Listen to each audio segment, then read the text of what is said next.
So the beginning of this is going to look quite a bit different than what you see in the next minute or two. I just wanted to start this video off with a little bit of an introduction with kind of what happened. About 3 years ago, right before Christmas, I had started a video on this part of your family tree. And I think what happened, I'm going off of memory, is that 3 of the TTs were here.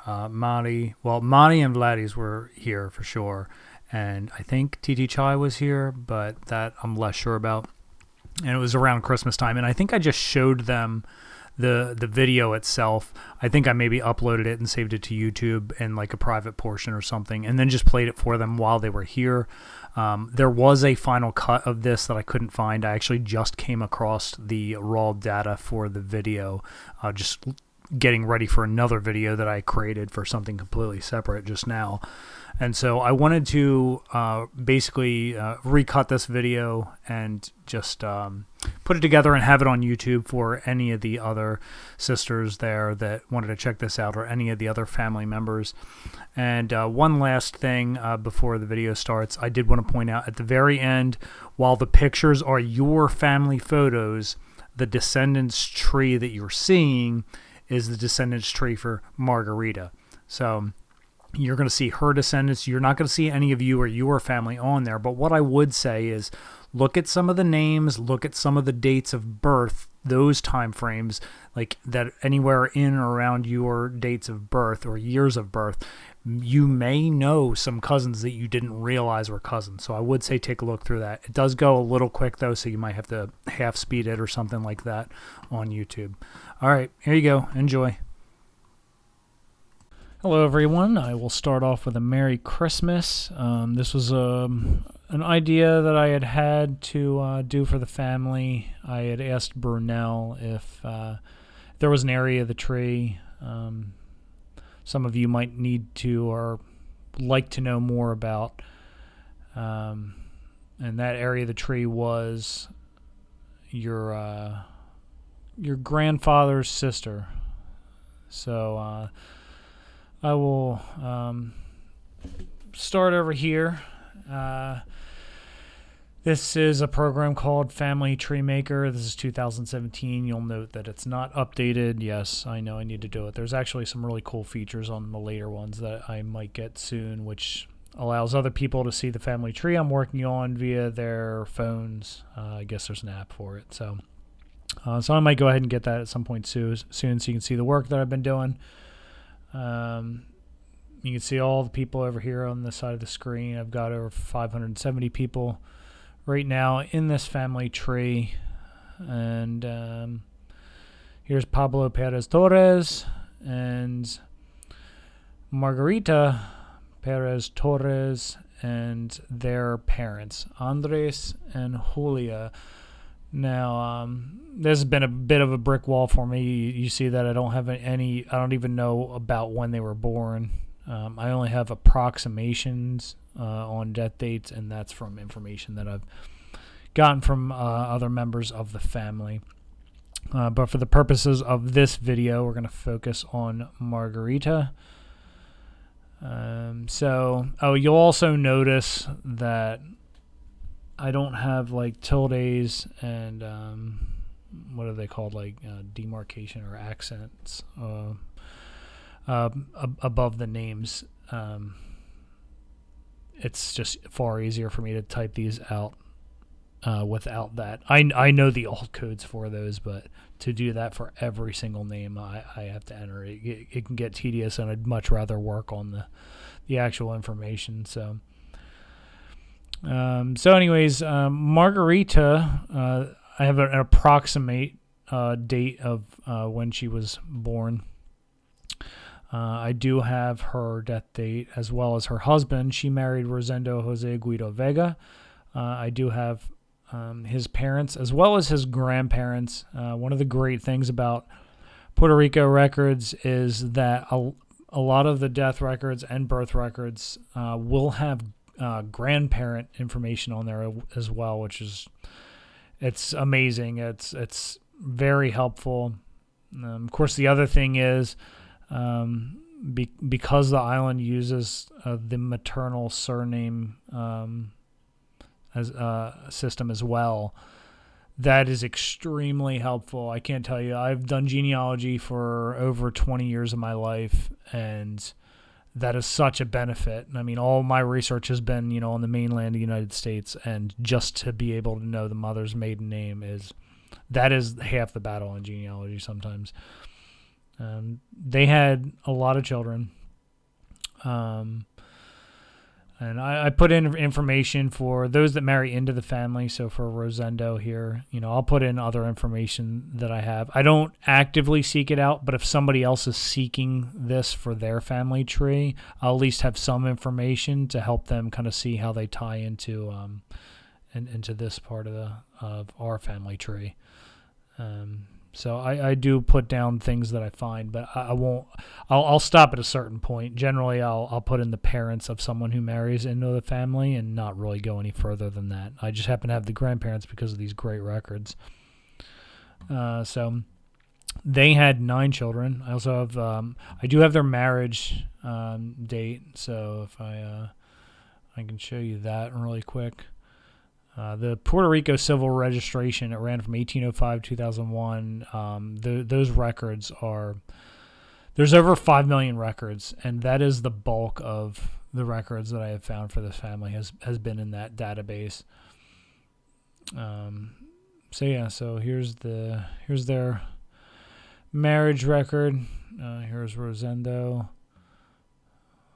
And then we have the parents here, Jose, Carmen Vega. Down here, he married Margarita, Perez. We see Andres here. We see Julia Torres there. Yep, so I was able to get that. I have the second page as well. This is the second page for somebody else, but it pretty much looks the same. It's basically just when the inscription was made. This is a really good record. For Margarita specifically, we do have her death record here. This is definitely, when you get into the 60s and 70s, you see this style more often. I could show you an older one to see what that looks like, but this is much more uniform type of. When you get into the older ones, they'll just, all the information will just be written out on like a blank page basically. This is when, by the time you get to the 60s, you start seeing this block format style. It was from here where I was able to find her approximate date of birth. They just know the year. Here we see Rosendo here is the husband. Down here we see her parents, where they were born, Mayaguez. So this whole family was in Mayaguez or Cabo Rojo pretty much their entire lives, save for probably some of the children who moved out of the area. We also know, we can see down here the municipal cemetery in Mayaguez. I do know that some of the family members were here, well, at least one. So I do not have headstone images. I have headstone images of one of the children, and that is Antonio. And I found that on Find a Grave, which is a really great website for finding those types of things. You can get a lot of information from those as well. So this is in Mayaguez Municipal Cemetery. Actually, this says here it's from Cabo Rojo, but I'm pretty sure that's... I'll have to go look at that again, because I felt like... But it does say here... that's where he was buried, was in Los Robles Memorial Park. So now I'm going to have to take another look at that, because I thought he was buried in Mayaguez Municipal. So anyways, here's his headstone. And then I am working with someone in Puerto Rico that said they were going to go out and try and get those images for me, to try to get the headstone images for me for them. And as I said, they had 9 children. One of the things you'll notice here is that Carmen has been named 3 times in here. There's 3 different Carmens. That's not uncommon. Though in this particular case, what is interesting is that the longest living one was actually the firstborn. So I don't know if they just really like the name. I'll make the assumption that this was that these children were named after Rosendo's mother, and they just really liked the name, I suppose, and that's why they give them middle names to differentiate from the first Carmen. Because this one's Carmen Julia, this one's Carmen Judith. So you'll see that neither one of them lived all that long. She passed away when she was 6. She was only 1.5. Carmen Julia was only 1.5 when she passed away. But some of the other ones lived really good long lives here. You see Pablo Guido Perez here. He passed away in 2002. So they have grandchildren, even great-grandchildren. Records are actually a little more difficult to find the later you get. It's a little easier, like when you're in the 40s and earlier, you get the census records. The census records are only released after 72 years, I believe. So in another year and a half or so, we should get the 1950 census. But right now, 1940 is as late as you can go as far as census records. The only reason I even know that Luis is a sibling of Franklin here is because he was the informant on Franklin's death certificate. So Carmen was Margarita's first child, and she married Eugenio Luciano Perez. Now, Eugenio was in the military. I get this from the Veterans Administration here. They had these like index cards on who he was. He was a private with Company H for the 373rd Infantry. Right here, you can see that. He was based out of... or he was born in Cabo here. So to get that little bit of information here, I have some just like different rosters that he was a part of. These were like monthly rosters. So you can see him here, Eugenio Luciano. The ladies of this family have a tendency to marry these military men. I'm sure a few of you know that. And this case was no different. So, yeah, so anyways, this name here is interesting. This, I don't know if it's 80. I don't know if that H is silent or if they pronounce it Haiti, because that could go either way, I suppose. So these census records, so if we go back to Margarita here, these census records, so you can get an idea what they look like. We'll just go into the 1930 census here real quick. So in the 1930 census here, you'll see, where are we at here? Let me find her. Okay, there they are. So there's Rosendo Guido. Now you'll see it's like says Margarita. Yeah, I don't know. Like, I'll see that. I've seen this a couple different times. They just don't spell out Margarita. I don't know if this is kind of an abbreviated version of the name. You all probably would know much better than I would. And here are the children they had at this time in 1930. You can see here that they put the place of birth and the place of birth of the parents as well. If you scroll up here, yes, where the parents were born.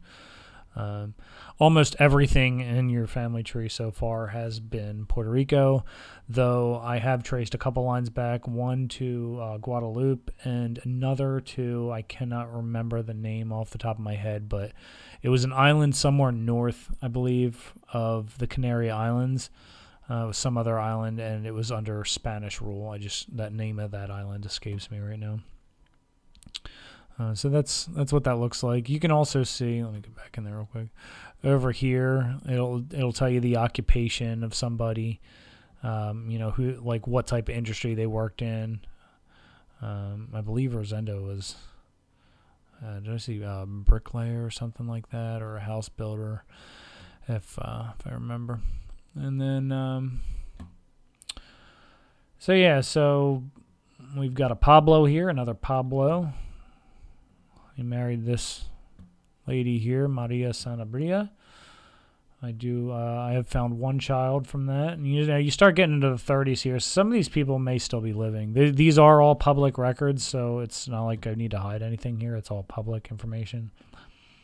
And then here's Antonio. Antonio married Carmen Margarita Vargas Ortiz, and we saw her earlier on that headstone. They had a whole bunch of children. And now some people I've had a hard time finding. This one in particular, Arkelio Guido Perez. He's kind of interesting because I've got him in the 1920 and the 1930 census. And the last I have him is in this 1930 census, and so he would have only been 19 or something. And I don't see him after that. But I can't find a death certificate on him either. It could just mean that it got misplaced. It hasn't been indexed properly. It could also mean he moved. So while I'm thinking about it, a couple of things that I wanted to show you. The first is, you'll see this kind of thing a lot. So here we've got Pablo Perez Torres, and we've got Josefino Guzman Corsino. Everybody here knows who that is. But what's also interesting at the same time is I found this Pablo Perez with a Juana Guzman, and this was a birth registration like 8 years later for a different part of, I'm sure, the family. I have no doubt about that. I don't know if that's a different line from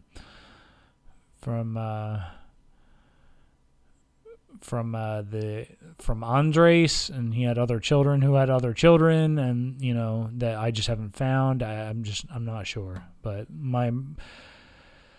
I don't think that's the case. I mean, it sounds from family history that there was it was only brother and sister. So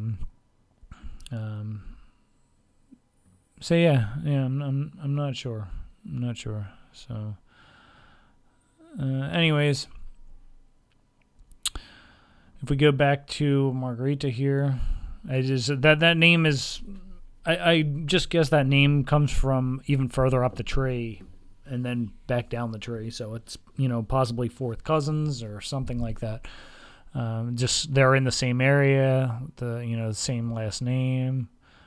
Just kind of jumps out to me. So when I see that, it interests me, and that kind of brings me up to my my next point is when you see, so earlier, and I was saying here's Haiti here, and I bring her up for a reason. So Arkelio, who was another of my brick wall, I don't know where he went. I did come across this record, which was pretty interesting. I wouldn't have paid it too much mind. It's last name Guido and second surname also Guido, and the first name was Haiti. So I was, if it was just that, maybe I wouldn't pay much mind to it. But the middle name is Argelia. Now I've seen this name as Arkelio and Argelio, like with a G. I'm not sure which one it is because I've only got 2 or 3 records. So it's kind of a, unless I see a whole bunch of records clearly showing it as one thing, I'll just consider both as possible names. So this is like a feminized version of Argelio. So and what's interesting here is this is an image from the Costa Rica civil registration. So that's possible, like maybe he moved. Like maybe he went over to Costa Rica, and that's why I can't find him anywhere. Maybe he had a daughter, and maybe that's what he named her after his niece, and a feminized version of his first name. So I'm not really sure, but it's just one of those things for a later on project that I'll look into. There's Carmen, who passed away, younger, and here's Margarita. They had another daughter, and they named her Margarita. Married a Julio Cruz, and they had a child named Carmen. So, again, a lot of these names, they stay, pretty similar within the family. Here's William Guido Perez. And he married a Margarita Hernandez. And if I'm not mistaken, I've got, yeah, I have his, so I got his information from the Social Security death index. So sometimes you can find, like when the death gets reported to Social Security, at some point in the future, they'll release the information, and you can get that on the death index. So that was in 2004, and there might even be a picture of him floating around. If I remember correctly, somebody put a picture of him on Find a Grave. I didn't get that photo and put it on here, but instead of a photo of a headstone, they had a picture of this guy standing somewhere. So I guess that was him while he was living, and someone just put that up there. So anyways, like I said, I've been spending a lot of time on this family tree, and then let me privatize this thing real quick. I'm going to privatize it in case I go somewhere else, but I'll just show you kind of how the line goes here, how it spreads out from where you all are. So see here you are all down here. So let's see. We'll go to